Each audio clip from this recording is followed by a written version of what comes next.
Hello and a very warm welcome to the English Story Nook. We are so glad you could join us today. Today, we're diving into a story about a woman who seems to have a perfect, stable life, but feels like something important is missing. Get ready to discover what happens when the digital world starts showing her a path back to a dream she gave up long ago. It is a powerful story about listening to your heart and finding the courage to create a life you truly love. Before we begin, if you enjoy our stories and want to help us create more, please take a moment to like this video and subscribe to the English Story Nook. And if you would like to support us further, you can buy us a coffee using the link in the description below. Every bit of support means the world to us and helps our channel grow. Thank you so much. And now to the story. The algorithm suggested another life. Anya Howe's life was a meticulously curated collection of beige walls, beige furniture, a beige car, and a career at Silmaril Tech Solutions that was the very essence of corporate beige. At 35, she was a successful graphic designer, fluent in the language of synergy, deliverables, and leveraging assets. Her days were a seamless loop of meetings where she nodded thoughtfully, design sprints that sanded the edges off any interesting ideas, and after-work drinks with colleagues like Berna Ling, a man whose quiet desperation mirrored her own. They would sit in sterile bars, discussing key performance indicators and quarterly goals, their conversation a masterclass in professional ennui. The only object in her minimalist apartment that dared to defy the muted palette was a cello, tucked away in a corner of her spare room. It was a half-finished ghost, its pale, unvarnished wood a testament to a dream she had meticulously and methodically dismantled years ago. The dream of being a luthier, a creator of beautiful, resonant things, had been deemed impractical, a youthful folly to be packed away with old photographs and concert ticket stubs. Anaya had convinced herself she was happy with her choices. Stability was a virtue, after all. Predictability was a balm. But lately, a strange and unsettling presence had begun to infiltrate her carefully constructed world. It started subtly, a digital whisper in the echo chamber of her social media feeds. An ad for rare tonewoods from the Carpathian Mountains, a sponsored post from a luthier in Cremona, his hands covered in the fine dust of maple and spruce, a video essay on the acoustic properties of varnish. Anya had, on a whim one sleepless night, searched for a specific brand of shellac, a name dredged up from the depths of her memory. The algorithm, in its inscrutable wisdom, had seized upon this single, anomalous data point and drawn a conclusion. Anya Howe was a latent luthier. It began to construct an alternate reality for her, a life she could be living, and presented it to her in a relentless stream of hyper-targeted content. At first, she found it amusing, a quaint digital haunting, but as the days wore on, the images of gleaming violins and the testimonials from people who had traded their corporate lives for a workshop filled with the scent of sawdust began to feel less like a curiosity and more like an accusation. The algorithm was holding up a mirror, and the reflection was of a woman she had promised herself she would become. The digital suggestions were a chimera, a fantastical beast, conjured from the ether of her abandoned desires, and it was starting to feel more real than her actual life. The breaking point came on a Tuesday. It was a day of 1,000 tiny surrenders, culminating in a project review where her boss, Denise Hirbawi, a woman who wielded corporate jargon like a weapon, praised Anya's design for a new software interface as a paradigm of user-centric monetization. The design was, in Anya's opinion, an abomination, a symphony of blandness and compromise principles. She smiled, nodded, and felt a piece of her soul wither and die. That evening, slumped on her beige sofa, scrolling numbly through her phone, a new ad appeared. It was for a weekend introduction to violin making workshop hosted by a luthier named Joachim Lohmann. The ad was simple, almost stark. It featured a short video of Joachim, a man with a weathered face and intense, focused eyes, speaking about the soul of the wood, the way a living thing could be given a new voice. His words were a stark contrast to the empty platitudes that filled Anya's days. He was not leveraging assets or synergizing solutions. He was talking about art, about creation, about life. The workshop was in a remote, picturesque town, a world away from the concrete and glass of her city. It was expensive. It was impractical. It was everything her life was not. And in a moment of reckless abandon, fueled by a potent cocktail of despair and a desperate, flickering hope, Anya booked the last spot. The confirmation email landed in her inbox with a soft chime, a sound that felt like a stone being thrown through the placid, stagnant surface of her life. The decision was a fissure in the foundation of her carefully constructed reality, a wild, uncharacteristic act of defiance against the beige tyranny of her own making. The workshop was a shock to the system. The air in Joachim Lohmann's studio was thick with the scent of pine and varnish, a heady perfume that was both alien and deeply familiar. Anya, whose hands were accustomed to the smooth, cold surface of a mouse and keyboard, found herself clumsy and inept, her fingers fumbling with the delicate, unfamiliar tools. She was surrounded by people who seemed to possess an innate understanding of the wood, their movements fluid and confident. Anya, in contrast, felt like an imposter, a tourist in a land where she had once dreamed of being a citizen. Joachim Lohmann was a taciturn man, his praise as rare and precious as the aged spruce he used for his violin tops.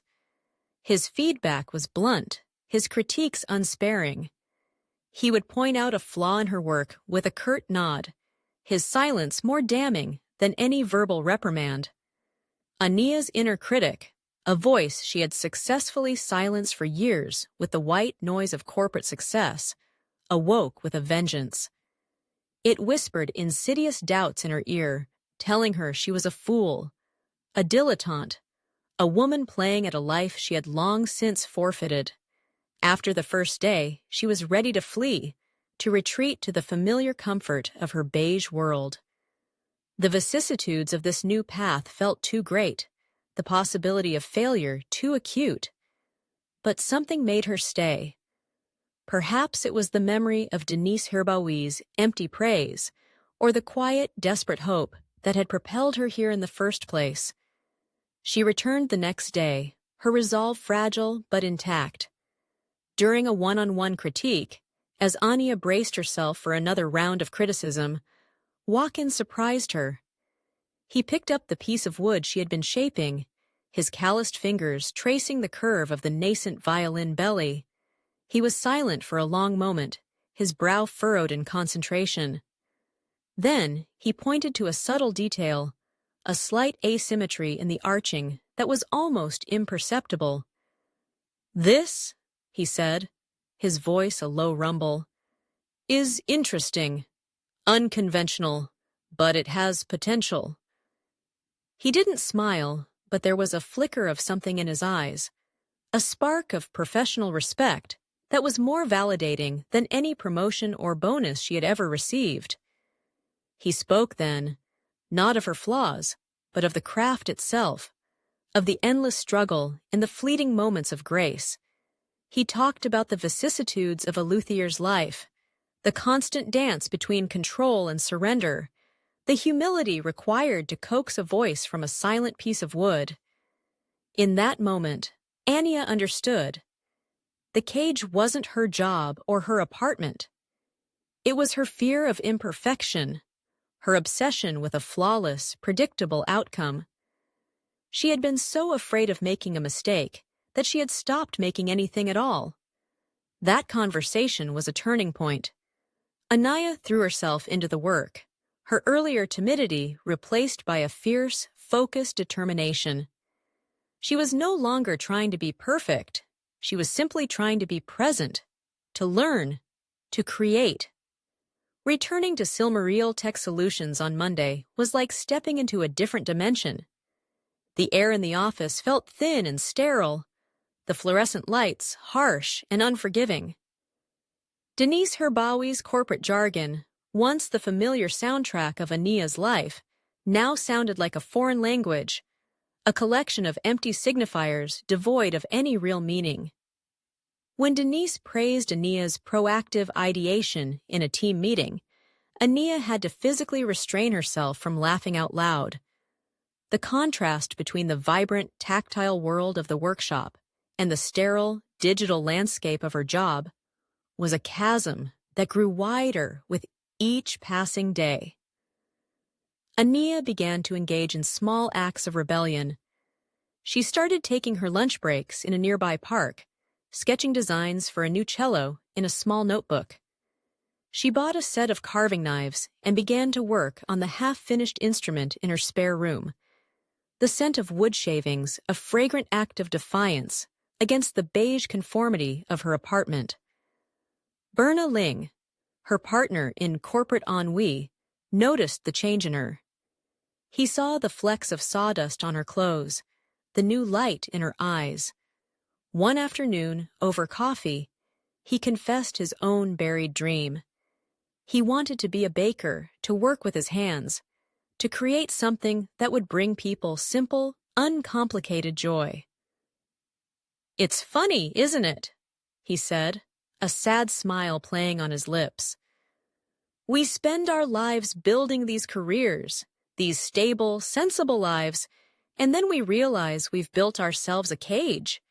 His confession was a quiet revelation for Ania. She had thought her feelings of dissatisfaction were a personal failing, a sign of her own ingratitude. But now she saw that her predicament was ubiquitous, a silent epidemic of delayed dreams that afflicted so many people in her world. They were all living lives suggested by someone else, by their parents, by society, by the algorithm of expectation. A week later, an email from Joaquin Lohman appeared in her inbox. It was brief and to the point. He was offering a handful of students from his workshops the chance to apply for a year-long apprenticeship at his studio. The offer was a lifeline, a tangible escape route from the life she was slowly suffocating in. It was a panacea for the soul sickness that had plagued her for years, but it was also a terrifying prospect. The apprenticeship came with a meager stipend, a fraction of her corporate salary. It meant leaving her friends, her apartment, her entire life behind, and moving to a small remote town where she knew no one. It was a gamble of epic proportions, a complete and total dismantling of the stable, sensible world she had so carefully constructed. The choice was stark: the gilded cage or the terrifying, exhilarating freedom of the unknown. Ania found herself in a state of suspended animation, caught between two irreconcilable futures. Her parents, who had always been so proud of her corporate achievements, were aghast at the idea of her throwing it all away for what they called a hobby. "A luthier," her mother had said, her voice laced with a mixture of confusion and concern. "But you have a career, Ania, a real career." Denise Herbawi, sensing Ania's restlessness, chose that moment to offer her a promotion, a bigger, more luxurious cage with a better view and a significant salary increase. The algorithm, ever watchful, seemed to sense her indecision. Her feeds were suddenly flooded with articles about the financial risks of career changes, ads for retirement planning services, and testimonials from people who had regretted leaving their stable jobs. The digital chimera that had once beckoned her towards a new life now seemed to be mocking her, showing her all the reasons to stay put, to choose the safe, predictable path. The weight of the decision was immense, a physical pressure in her chest. Was she brave enough to choose the uncertainty of an authentic life over the comfort of a predictable one? Was she willing to risk failure, to be a beginner again, to trade her hard-won security for a dream that might not even come true? The crisis came to a head during a video call with Denise. Anaya had been trying to find the right words to express her feelings, to explain the profound shift that had occurred within her. But Denise was on a roll, painting a glowing picture of Anaya's future at Silmareal Tech Solutions, a future filled with leadership opportunities and stock options. As Denise spoke, her voice a smooth, persuasive drone, Anaya's gaze drifted to the corner of her room, where the half-finished cello stood, bathed in the afternoon sun. It was no longer a symbol of her failure, of a dream abandoned. It was a symbol of potential, of a life waiting to be lived. In that moment, a profound sense of clarity washed over her. She knew what she had to do. She interrupted Denise mid-sentence, her voice calm and steady in a way that surprised even herself. "Denise," she said, "I appreciate the offer. I really do. But I have to turn it down." She took a deep breath and then, for the first time, gave voice to the truth she had been suppressing for so long. "I'm going to be a luthier."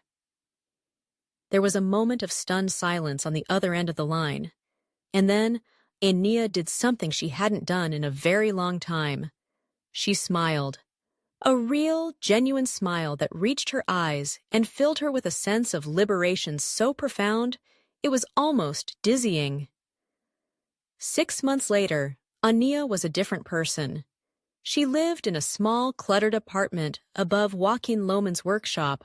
Her life measured not in quarterly goals and performance reviews, but in the slow, deliberate rhythm of the seasons and the meticulous, painstaking process of transforming wood into music.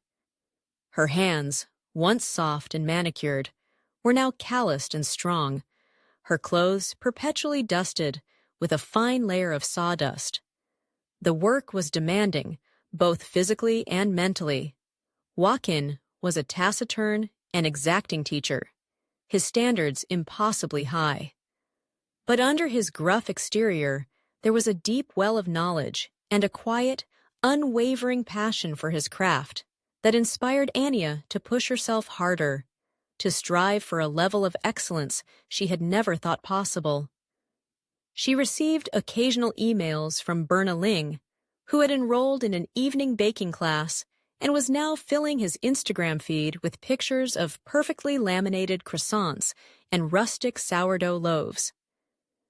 He wrote that her decision had inspired him, that he was starting to believe that it was not too late to build a life of his own making.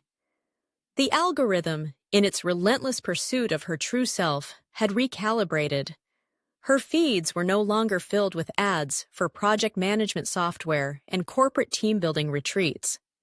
Instead, she was shown advertisements for artisanal hand planes, rare wood veneers, and tickets to chamber music concerts in nearby towns. It was still a chimera of a life, a curated collection of images and ideas. But now it was a chimera that reflected the woman she was becoming, not the woman she had been.